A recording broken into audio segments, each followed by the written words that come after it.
Cette actualité alimente également les débats à Ouagadougou depuis hier. Autre fait qui retient l'attention des Ouagavillois, la volonté gouvernementale de réguler les prix de certains produits de grande consommation. Avis et commentaires dans ce reportage de Lambert Soma. L'annonce de l'ouverture prochaine des boutiques Fasoya réveille des souvenirs et de l'enthousiasme chez bon nombre de citoyens. Entre ceux qui ont vécu la période et ceux qui en ont entendu parler, le constat est le même. Les Fasoya, nous les a connus quand nous on était petits. En ce moment, on était des pionniers de la Révolution. Et à chaque fois que nos papas se plaignaient que les boutiques sont très chères, on leur disait non, allez-y à Fasoya. Effectivement, Fasoya, c'est des boutiques qu'on nous a amenées, c'est à la portée de tout le monde, de toutes les bourses. Et Dieu merci que s'ils veulent revenir avec ces genres de boutiques, ça va soulager toute la population.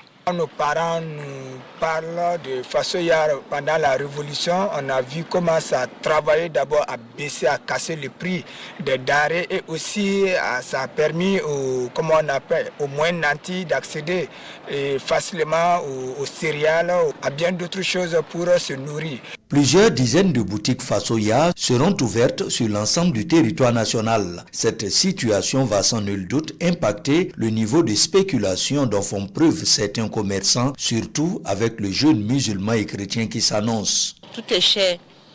Avec cette initiative, en tout cas, ça va beaucoup aider les fidèles musulmans et les fidèles chrétiens aussi à bien pratiquer les jeûnes, le mois béni. Que Dieu bénisse le Burkina Faso et bénisse le capitaine Ibrahim Traoré. Ça va permettre aux fidèles musulmans de s'approvisionner, que ce soit l'huile, les sucres, puisqu'on constate que c'est une période de grande consommation. Vu que ces marchés-là seront ouverts au public, à tout le monde, je pense que ça pourra contribuer à baisser énormément les prix au niveau national. La révocation de certains agents de la fonction publique est appréhendée à sa juste valeur par ses citoyens. Ce gouvernement prend des mesures de fois tu rentres la nuit.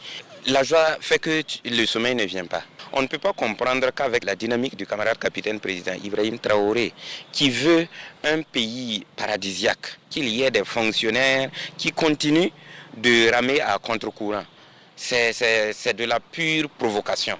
Avec tout le sérieux que le président Ibrahim Traoré est en train de mettre en place, il faut avoir le courage d'être toujours dans ça.